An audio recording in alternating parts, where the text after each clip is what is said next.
freezing point depression constant Kf of benzene തന്നിട്ടുണ്ട്.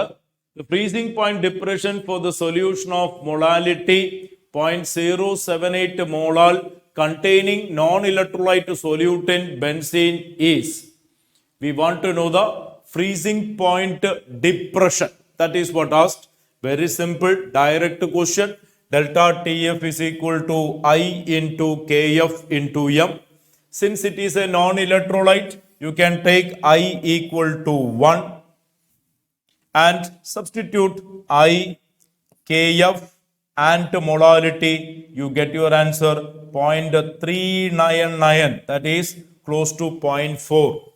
0.4. Which one? Second choice is the correct answer. So just to substitute in the equation, delta TF is equal to I into Kf into M. Okay,